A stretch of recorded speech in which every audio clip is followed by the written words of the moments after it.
యేసుని ప్రేమ ఛానల్కి స్వాగతం. దయచేసి ఈ ఛానల్ని లైక్ చేయండి, షేర్ చేయండి, సబ్స్క్రైబ్ చేయండి. వేద పాఠశాల రేడియో శ్రోతలకు యేసుక్రీస్తుని నామములో శుభములు చెప్పుచున్నాను. పాత నిబంధనలోని నిర్గమాకాండములో మరికొన్ని విషయాలను మనం ధ్యానించుకోబోతున్నాం. నిర్గమాకాండములోని విషయాలను చరిత్రగా గుర్తించడం మాత్రమే గాక అందలి ముఖ్యమైన సందేశాలను గురించి మనం ధ్యానించాలని ఆశిస్తున్నాను. ఈ పుస్తకము ధ్యానిస్తున్నప్పుడు అనేకమైన విషయాలను మనం తెలుసుకుంటాం. ఉదాహరణకు, మొదటిగా దేవుని ప్రజలు ప్రత్యేక జనాంగంగా ఉండి ప్రత్యేక దేశంగా రూపొందించబడడం మరియు దీని ద్వారా దేవుడే ఈ లోకానికి రావడం గూర్చి మనం తెలుసుకుంటాం. రెండవది, ఈ గ్రంథములోని మరో ప్రాముఖ్యమైన అంశం ఏమిటంటే దేవుని ప్రజలు ఎదుర్కొన్న దాస్యమనే సమస్య. ఈ జనము ఐగుప్తులో నుండి బహు విస్తారమైన జనాంగంగా మారడం ఫరో రాజును కలవరపరిచింది. అందుచేత వీరిని ఫరో రాజు దాసులుగా చేసుకున్నాడు. ఈ విధంగా వీరు ఎంతో భయంకరమైన దాసత్వములో జీవించవలసి వచ్చింది. ఈ నిర్గమాకాండములో దాస్యమనే సమస్య ఏ రీతిగా పరిష్కరించబడిందో మనం తెలుసుకుంటాం. నిర్గమము అను మాటకు బయటికి వెలుట, నిష్క్రమించుట అని అర్థం. ఇంతకీ ఈ దాస్యము నుండి బయటికి వెళ్లే మార్గమేమిటి? ఇక్కడ దాస్యమనగా ఏమిటి? నిజమైన దాస్యముగా భావించాలి. ఈ దాస్యమనేది బైబిల్ గ్రంథములో ఉన్న అద్భుతాల్లో ఒక మహా అద్భుతంగా భావించాలి. ఇది నిజమైన సంఘటన మాత్రమే గాక చరిత్ర అయ్యుంది. ఇటువంటి సంఘటన భూమి మీద ఎన్నడూ జరిగి ఉండలేదు. దాదాపు 20 నుండి 30 లక్షల ప్రజలు ఈ దాస్యము నుండి విడిపించబడ్డారు. ఈ సంఘటన ఎలా జరిగింది, ఎవరి ద్వారా జరిగింది అనేది ఈ నిర్గమాకాండములోని ఆసక్తికరమైన సందేశం. నిర్గమాకాండము ఒక చారిత్రాత్మక గ్రంథం మాత్రమే కాదుగాని మన ఆత్మీయ జీవితాలకు అన్వయింపచేసుకుంటే చక్కని సాదృశ్యంగా కూడా ఉంటుంది. మనం కూడా దాసులమే. మనము చేయాలనుకున్న వాటిని చేయం, గాని మనము చేయవద్దని అనుకున్నవే చేస్తూ ఉంటాం. అలా చేస్తూ ఉన్నామంటే మనము స్వతంత్రులం కామని అర్థమవుతుంది. మనము స్వతంత్రులం కామని, దాసులుగాని ఉన్నామని, మనకు విడుదల కావాలని గ్రహించాలి. మనకందరికీ సుపరిచితమైన రక్షణ అన్న మాటకు అర్థమిదే. రక్షణ లేక విడుదల, విమోచన అన్న పదాల అర్థము కూడా ఒకటే. పాపము నుండి పొందే విడుదలను గూర్చి ఈ పదము వివరిస్తుంది. పాపం యొక్క శిక్ష నుండి మాత్రమే కాదుగాని పాపం యొక్క బలము నుండి విడుదల పొందాలి. బైబిల్లో చివరిదైన ప్రకటన గ్రంథాన్ని యేసు ప్రభువుకు అంకితం చేస్తూ యోహాను ఈ మాటలు వ్రాశాడు. మనలను ప్రేమించుచు తన రక్తం వలన మన పాపముల నుండి మనలను విడిపించిన వానికి మహిమయు ప్రభావమును యుగయుగములు కలుగునుగాక. ప్రకటన గ్రంథం 1వ అధ్యాయం 6వ వచనం. రక్షణలో దేవుని ప్రేమ ఇమిడి ఉంది. దేవుడు నిన్ను ప్రేమించి నీ కొరకు తన ఏకైక కుమారుణ్ణి అనుగ్రహించాడని నీవు గ్రహించాలి. అలా నీవు దేవుని ప్రేమను గ్రహించి నీకు అన్వయింప చేసుకుంటే నీవు భూత భవిష్యత్ వర్తమాన పాపము నుండి, పాపపు శిక్ష నుండి విడుదల పొందడమే కాకుండా పాపము యొక్క బలము నుండి కూడా విడిపించబడతావు. పాపం యొక్క శక్తి నుండి, పాపపు దాస్యము నుండి విడుదల పొందుతావు. ఈ ఆత్మీయ సందేశాన్ని నిర్గమాకాండము ద్వారా మన ఆత్మీయ జీవితానికి అన్వయింపచేసుకోవాలి. ఇక ఈ గ్రంథములో మనం ధ్యానించే 3వ అంశం ఏమిటంటే ప్రవక్తన గూర్చి. ప్రవక్తన గూర్చి నిర్గమాకాండము ఒక జనాంగాన్ని గూర్చి, వారి సమస్యను గూర్చి చెప్పడమే కాకుండా మోషే అనే ఒక ప్రవక్తను గూర్చి కూడా వివరిస్తుంది. బైబిల్లోని దైవజనులందరిలో మనము పోల్చి చూస్తే మోషే అందరికన్నా పైవానిగా ఉంటాడు. దైవజనులందరికంటే మోషే గొప్పవాడు. మోషే దేవుని పనిలో తన బాధ్యతను ఎలా నిర్వహించాడో ఆలోచిస్తే మీరు తప్పకుండా అతని గొప్పతనాన్ని ప్రశంసిస్తారు. అబ్రాహాము దేవుని జనాంగానికి తండ్రిగా ఉన్నాడు. యాకోబు వారికి పేరు పెట్టాడు. యోసేపు వారిని రక్షించాడు. కాని మోషే అంతకన్నా ఎక్కువగా ఎలా వారి కొరకు ప్రయాసపడ్డాడో ఈ నిర్గమాకాండములో మనం తెలుసుకుంటాం. దాసులు అన్నిటికంటే ఎక్కువగా అపేక్షించేది విడుదలనే కదా. మోషే వారి కొరకు చేసిన వాటన్నిటిలో వారిని ఐగుప్తు నుండి విడిపించడం ప్రధానమైనది. దాస్యములో ఉన్న వారి పరిస్థితి ఎలా ఉంటుందో మనలో చాలామందికి తెలియదు. చెరసాలలో ఉన్నవారికి స్వేచ్ఛగా ఉండాలన్న కోరిక దహించి వేస్తుంది. మోషే ఇశ్రాయేలీయులను విడిపించడం ద్వారా వారిని స్వతంత్రులుగా చేశాడు. అంతమాత్రమే కాదు, వారికి అత్యవసరమైన ప్రభుత్వాన్ని, పాలనా విధానాన్ని కూడా ఇచ్చాడు. అప్పుడే దాస్య విముక్తులైన తన ప్రజలకు దేవుడు మోషే ద్వారా ప్రభుత్వాన్ని లేక పాలనా విధానాన్ని, ధర్మశాస్త్రాన్నిచ్చాడు. ఆత్మీయ దృక్పథముతో ఆలోచిస్తే మోషే దేవుని ప్రజలకు 2 అమూల్యమైన విషయాలనిచ్చాడు. అతడు వారికి దేవుని వాక్యాన్ని మరియు ఆరాధననిచ్చాడు. ఒక్క నిమిషం ఆలోచించండి. బైబిల్లోని మొదటి 5 గ్రంథాలు ధర్మశాస్త్రమని పిలువబడుతున్నాయి. ఈ 5 గ్రంథాలు మోషేకు సీనాయి కొండ మీద ఇవ్వబడ్డాయి. మోషే పలుమార్లు ఆ కొండపైకి వెళ్ళాడు. అతడు ఉపవాసముండి చేసిన ప్రార్థనకు ఫలితంగా దేవుడతనికి ఆదికాండము, నిర్గమాకాండము, లేవియాకాండము, సంఖ్యాకాండము మరియు ద్వితీయోపదేశకాండము ఇచ్చాడు. అందులోని విషయాలను దేవుడు బయలుపరిచాడు. బైబిల్లోని 5 గ్రంథాల్లో దాదాపు 500 చట్టాలున్నాయి. అంతమాత్రమే కాక ఆ గ్రంథాలలో ఎంతో చరిత్ర ఉంది. అనేక చట్టాలున్న ఈ పంచ గ్రంథాలు దేవుని ధర్మశాస్త్రం లేక మోషే ధర్మశాస్త్రం, దేవుని వాక్యం అని పిలువబడుతున్నాయి. దేవుని వాక్యము మనం ఎలా జీవించాలో బోధిస్తుంది. మనుష్యుడు రొట్టె వలన మాత్రము కాదుగాని దేవుని నోట నుండి వచ్చు ప్రతి మాట వలన జీవించును అన్నదే ఈ ధర్మశాస్త్రం యొక్క ప్రధాన ఉద్దేశం. ఈ పంచగ్రంథాలు నిర్మలమైన దేవుని వాక్యాన్ని మనకందిస్తున్నాయి గనుక ఇవి బైబిలుకే మూల స్తంభాలని చెప్పవచ్చు. ఈ వాక్యాన్ని ప్రవక్తలు బోధించారు. చరిత్ర గ్రంథాలన్నీ పరిశీలించి చూస్తే ఈ వాక్యానికి ఇశ్రాయేలు ప్రజలు కొన్నిసార్లు విధేయులయ్యారు, మరికొన్ని పర్యాయాలు అవిధేయులయ్యారు. పౌలు చెప్పినట్లు యుగాంతమందున్న మనకు వీరు కొన్నిసార్లు మాదిరిగాను, మరికొన్నిసార్లు హెచ్చరికగాను ఉన్నారు. స్వచ్ఛమైన దేవుని వాక్యం పంచగ్రంథాల్లో ఉంది. ఈ పంచగ్రంథాలు మోషే ద్వారా మనకు అనుగ్రహించబడ్డాయి. స్వచ్ఛమైన దేవుని వాక్యాన్ని ఆయన ప్రజలకు అందించడం కన్నా గొప్ప కార్యం ఏముంది? మోషే వారికి ఆరాధన క్రమాన్ని కూడా ఇచ్చాడు. నిర్గమాకాండము చివరి 3 వంతులు కూడా విశేష అంశాలతో కూడి ఉంది. బైబిల్ గ్రంథాన్ని చదువుతున్నప్పుడు ఆదికాండములో ఒక్కొక్క వ్యక్తి జీవితం ఎంతో ఆసక్తిగా ఉంటుంది. ఆ తర్వాత నిర్గమాకాండములో మొదటి భాగం ఇశ్రాయేలు విడుదలను గూర్చిన వృత్తాంతము కూడా చాలా బాగా అనిపిస్తుంది. అయితే నిర్గమాకాండము మిగతా 3 భాగాలు చదవడం ప్రారంభించేసరికి ప్రత్యేక అంశాలుగా కనిపిస్తుంది.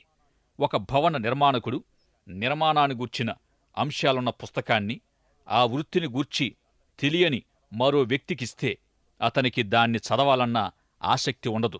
నిర్గమాకాండము చివరి 3 భాగాలు కూడా అలాగే అనిపిస్తాయి. అలా లేవియాకాండానికి వచ్చేసరికి ఉన్న ఆసక్తి కూడా తగ్గిపోతుంది. ఆ గ్రంథాన్ని క్రమంగా చదవాలనిపించదు. నిర్గమాకాండములోని చివరి 3 భాగాలు లేవియాకాండము ఎందుకు నిస్సారంగా అనిపిస్తాయి? ఎందుకంటే దేవుడు మోషేకు తన వాక్యాన్నిచ్చినప్పుడు ఒక ప్రత్యేక దర్శనాన్ని కూడా ఇచ్చాడని మనము గ్రహించకపోవడం వల్లే ఆ గ్రంథాలు మనకంతగా ఆసక్తికరంగా ఉండవు.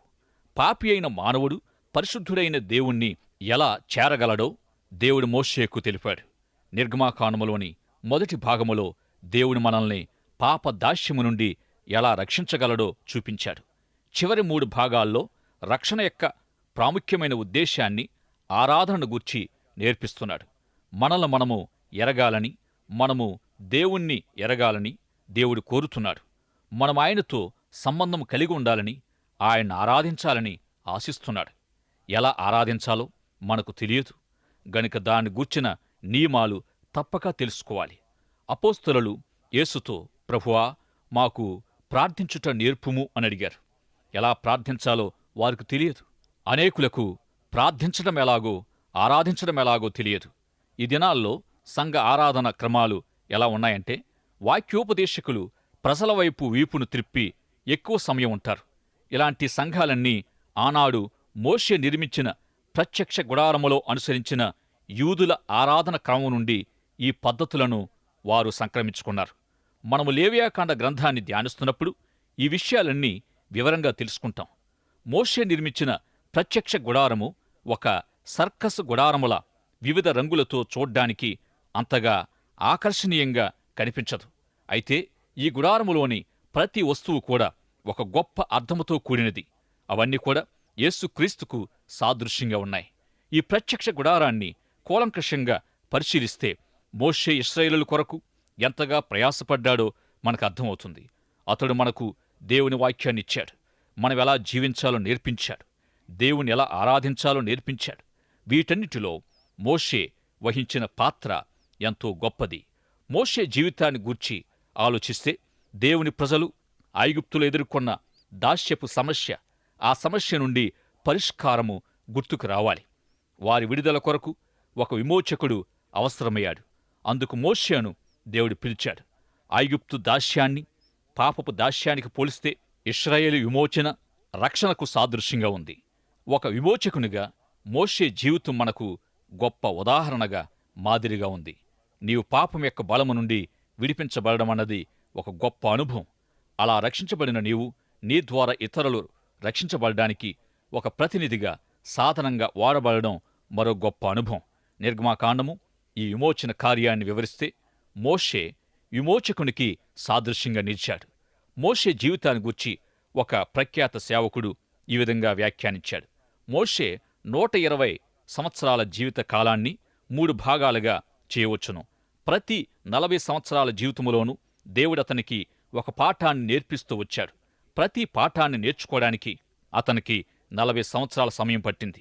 దేవుడి మోషేతో నీ ఒట్టివాడివి అని చెప్పాడు. ఆ పాఠాన్ని నేర్చుకోవడానికి 40 సంవత్సరాలు పట్టింది. బహుశా మోషే ఫరో కుమార్తె గృహములో పెరగడం వల్ల నేను గొప్పవాణ్ణి అనుకున్నాడేమో. కాని అతనికి 40 సంవత్సరాల వయసు వచ్చేసరికి పరిస్థితుల ద్వారా అతడు ఒట్టివాడు అని నేర్పించాడు. ఆ తర్వాత 40 సంవత్సరాలకి నీవొక ప్రయోజకుడివి అని చెప్పాడు. మోషే మిద్యాను అరణ్యములో ఈ పాఠాన్ని నేర్చుకున్నాడు గనుక 80 సంవత్సరాల ముగింపులో మోషే తాను కూడా ఒక బానిసగా గుర్తించి హెబ్రీల దాసత్వాన్ని, వారి శ్రమను చూచి వారిలో ఒకనిగా మారినట్లు వారి పట్ల శ్రద్ధను, జాలిని, ప్రేమను చూపించగలిగాడు. మోషే తన 40 సంవత్సరాల జీవితంలో తాను ఒక అనుభవాన్ని కలిగి ఉన్నాడు. తాను అరణ్యములో ఉన్నప్పుడు ఒక మండుచున్న పొదను గమనించాడు. అరణ్యములో పొదలు కాలిపోవడం సర్వసాధారణ విషయమే. వాస్తవానికి ఒక పొద అగ్నికి గురైనప్పుడు 5 సెకండ్లోపుగా బూడిదైపోతుంది. అయితే మోషే చూచిన పొద కాలిపోలేదు గాని అలా మండుతూనే ఉంది. ఆ వింత దృశ్యాన్ని చూడ్డానికి మోషే అటువైపు వెళ్ళాడు. ఈ విషయాన్ని నిర్గమాకాండము 3వ అధ్యాయములో మనం చూస్తాం. మోషే మిద్యాను యాజకుడైన ఇత్రో అను తన మామ మందను మేపుచు ఆ మందను అరణ్యము అవతలకు తోలుకొని దేవుని పర్వతమైన హోరేబుకు వచ్చాను. ఒక పొద నడిమిని అగ్ని జ్వాలలో యెహోవా దూత అతనికి ప్రత్యక్షమాయెను. అతడు చూచినప్పుడు అగ్ని వలన ఆ పొద మండుచుండెను, కాని ఆ పొద కాలిపోలేదు. అప్పుడు మోషే ఆ పొద ఎలా కాలిపోలేదో నేను ఆ తట్టు వెళ్ళి ఈ గొప్ప వింత చూచెదననుకొనెను. దానిని చూచుటకు అతడు ఆ తట్టు వచ్చుట యెహోవా చూచెను. దేవుడు ఆ పొద నడుము నుండి మోషే, మోషే అని అతనిని పిలిచాను. అందుకతడు చిత్తం ప్రభువా అనెను. అందుకాయన దగ్గరకు రావద్దు, నీ పాదముల నుండి నీ చెప్పులు విడువుము, నీవు నిలిచి ఉన్న స్థలము పరిశుద్ధ ప్రదేశము అనెను. మరియు ఆయన, నేను నీ తండ్రి దేవుడను, అబ్రాహాము దేవుడను, ఇస్సాకు దేవుడను, యాకోబు దేవుడను అని చెప్పగా మోషే తన ముఖమును కప్పుకొని దేవుని వైపు చూడవెరసెను. మరియు యెహోవా ఇట్లనెను, నేను ఐగుప్తులో ఉన్న నా ప్రజల బాధను నిశ్చయముగా చూచితిని. పనులలో తమ్మును కష్టపెట్టువారిని బట్టి వారు పెట్టిన మొరను వింటిని. వారి దుఃఖములు నాకు తెలిసేయున్నవి. కాబట్టి ఐగుప్తీయుల చేతిలో నుండి వారిని విడిపించుటకును ఆ దేశములో నుండి విశాలమైన మంచి దేశమునకు, అనగా పాలు తేనెలు ప్రవహించు దేశమునకు వారిని నడిపించుటకు దిగివచ్చి ఉన్నాను. ఇశ్రాయేలీయుల మొర నిజముగా నా యొద్దకు చేరినది. ఐగుప్తీయులు వారిని పెట్టిచున్న హింసను చూచితిని. కాగా రమ్ము, నిన్ను ఫరో యొద్దకు పంపిదను. ఇశ్రాయేలీయులైన నా ప్రజలను నీవు ఐగుప్తులో నుండి తోడుకొని పోవలెను అనెను. అందుకు మోషే, నేను ఫరో యొద్దకు వెళ్ళుటకును ఇశ్రాయేలీయులను ఐగుప్తులో నుండి తోడుకొని పోవుటకు ఎంతటి వాడనని దేవునితో అనగా, ఆయన నిశ్చయముగా నీకు తోడైయున్నానని అన్నాడు. ఇక్కడ మోషే 40 సంవత్సరాలు దేవుని ఆధ్యాత్మిక పాఠశాలలో ఉన్నాడు. ఇప్పుడు పట్టభద్రుడు కాబోతున్నాడు.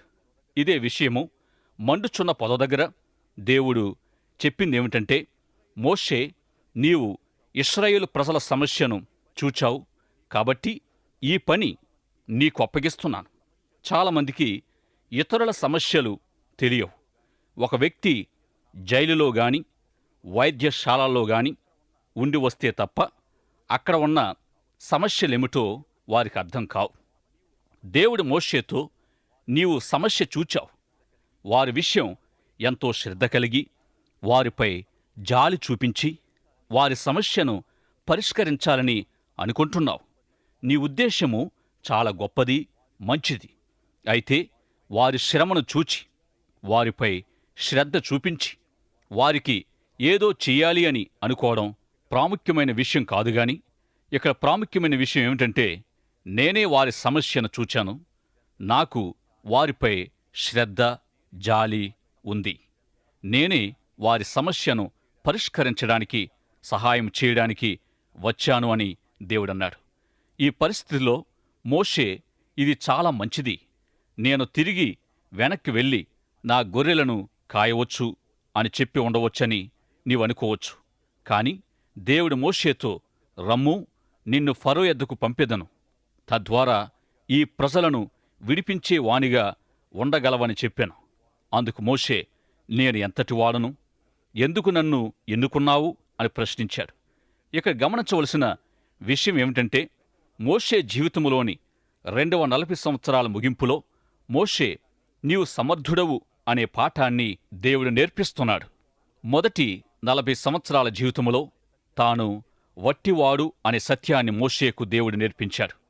తన 240 సంవత్సరాల జీవితంలో తాను సమర్థుడు అనే సత్యాన్ని మోషేకు దేవుడు నేర్పించాడు. అతని వయసులో 3వ భాగం అనగా చివరి 40 సంవత్సరాల ప్రారంభంలో దేవుడు మరో పాఠాన్ని నేర్పించబోచున్నాడు. అదేమంటే, నేను వట్టివాడను అన్న స్థితిని గ్రహించి సమర్థవంతునిగా మారిన వ్యక్తి ద్వారా దేవుడు తన కార్యాలు ఎలా చేయగలడో నేర్పిస్తున్నాడు. దీనినే మనము సాత్వికము అంటాం. ఇంతకీ సాత్వికం అంటే అర్థమేమిటి? దానిని నిర్వచించడం కష్టం. ఒక బోధకునికి అతని సంఘస్థులు సాత్వికుడు అన్న బిరుదునిచ్చి ఒక పథకాన్ని బహూకరించారట. అయితే కొంతకాలానికి వారు దానిని వెనక్కు తీసుకున్నారట. ఎందుకంటే సాత్వికుడు అన్న బిరుదు పొందిన ఆ బోధకుడు వారిచ్చిన ఆ పథకాన్ని ఎప్పుడూ మెడలో వేసుకునేవాడట. మోషే దేవుని ప్రజలను విమోచించడానికి మొట్టమొదట అతడు సాత్వికమును అలవర్చుకోవాలని దేవుడు కోరాడు. మరో విధంగా చెప్పాలంటే, ఐగుప్తు నుండి, ఫరో చేతి నుండి తన ప్రజలను విడిపించడం ద్వారా వారికి విమోచకునిగా ఉండాలంటే దేవుడు మోషేతో, నీ ఒట్టివాడవు అని నమ్మితే నీవు సమర్థుడవు అవుతావు. అప్పుడు నీ ద్వారా నేనేమి చేయగలనో నీకు చూపిస్తాను అనే పాఠాలు నేర్పించాడు. నేనెంతటి వాడను అని మోషే అన్న మాటలు ఆశ్చర్యంగా ఉన్నాయి కదూ. ఒక నిమిషం ఈ మాటలు ఆలోచించండి. మోషే ఎవడు, ఎంతటివాడు? ఒకవేళ మీరే గనక ఆ పరిస్థితిలో ఉంటే ఆ ప్రజలను విడిపించడానికి మోషేను పంపించేవారా? ప్రప్రథమంగా మోషే ఒక హంతకుడు. మీరు ఒక హంతకుణ్ణి మరియు ప్రజలకు శత్రువుగా ఉన్నవానని ఐగుప్తుకు పంపించేవారా? ఇక్కడ ఆసక్తికరమైన విషయం ఏమిటంటే, దేవుడు వాడుకున్న 3 గొప్ప వ్యక్తులు కూడా హంతకులే. పౌలు హంతకుడే, దావీదు హంతకుడే, మోషే కూడా హంతకుడే. అయినప్పటికీ దేవుడు ఈ 3 వ్యక్తులను వాడుకున్నాడు. ఒకవేళ నీవైతే ఒక హంతకుణ్ణి ఎన్నుకునేవాడవా? మరో విషయం ఏమిటంటే మోషే హెబ్రీయుడు. ఆదికాండ గ్రంథములో వ్రాయబడినట్లు ఐగుప్తీయులకు హెబ్రీలంటే ఇష్టముండేది కాదు. వాళ్లతో కలిసి భోజనం కూడా చేయరు. అది వాళ్ళకి హేయము. గనుక అలాంటి వారి మధ్యకు ఒక హెబ్రీయుణ్ణి మీరు పంపిస్తారా? మరో ప్రాముఖ్యమైన విషయం ఏమిటంటే హెబ్రీల కంటే కూడా ఐగుప్తీయులు మరి ఎక్కువగా అసహించుకునేదేమిటంటే గొర్రెల కాపరిని. వారు గోపూజ చేసేవారు. గనుక గొర్రెల కాపరులను అసహించుకునేవారు. గనుక దేవుడు నీ చేతిలోనిది ఏమిటి అని మోషేనడిగాడు. అందుకతడు గొర్రెలను కాచే కర్ర అని సమాధానమిచ్చాడు. దానిని ఫరో ముందు పడవేయి. నీవు గొర్రెల కాపరవని అతడు గుర్తించాలి. అప్పుడతనికి కోపం వస్తుందని దేవుడు సెలవిచ్చాడు. మోషే ఒక హంతకుడు. అతడు ఒక హెబ్రీయుడు, గొర్రెల కాపరి. అంత మాత్రమే కాదు, 40 సంవత్సరాలు ఫరో ఇంట్లో నివసించిన ఒక కృతజ్ఞత లేని పెంపుడు కుమారుడు. ఐగుప్తీని చంపడం ద్వారా ఫరోకు కోపం కలిగించాడు. అలాంటి మోషే ఒక నాయకునిగా, విమోచకునిగా ఉండడానికి అసలు అర్హుడా కాడు అని అందరూ చెప్తారు. ఒక ప్రభుత్వం సఫలమవుతుందో విఫలమవుతుందో ఆ ప్రభుత్వాన్ని ఎన్నుకునే రాష్ట్రపతిపై ఆధారపడి ఉంటుంది. అనేక ప్రభుత్వాలు సఫలమయ్యాయి, మరెన్నో విఫలమయ్యాయి. కారణం అందుకు తగిన నాయకుణ్ణి ఎన్నుకోకపోవడమే. ఒక వ్యక్తిని ప్రభుత్వం నియమించాలి అంటే అందుకు తగిన అర్హతలు ఉన్నవాననే నియమిస్తుంది. అయితే బైబిల్ గ్రంథములో ఐగుప్తు నుండి తన ప్రజలను విడిపించడం వంటి గొప్ప కార్యసాధనకై దేవుడు మోషే లాంటి ఏ యోగ్యత లేని వానిని ఎన్నుకున్నాడు. ఒక వ్యక్తి తాను అయోగ్యుణ్ణి అని అంగీకరించి దేవుడు ఉన్నాడని, దేవుడే విడిపించగలడని నమ్మితే అలాంటి వ్యక్తి ద్వారా విమోచన అనే గొప్ప అద్భుతాన్ని జరిగించడానికి దేవుడు ఆ వ్యక్తిని వాడుకుంటాడు. మోషే పిలుపును, అతనికి ఇవ్వబడిన ఆజ్ఞను గమనిస్తే ఈ సత్యమే మనకు గోచరిస్తుంది. ఈనాడు పాప బంధకాల్లో ఉన్న మన స్నేహితులను, మన ప్రియులను లేక ఇతరులను విడిపించడానికి మనము దేవుని చేతిలో సాధనాలుగా వాడబడాలి.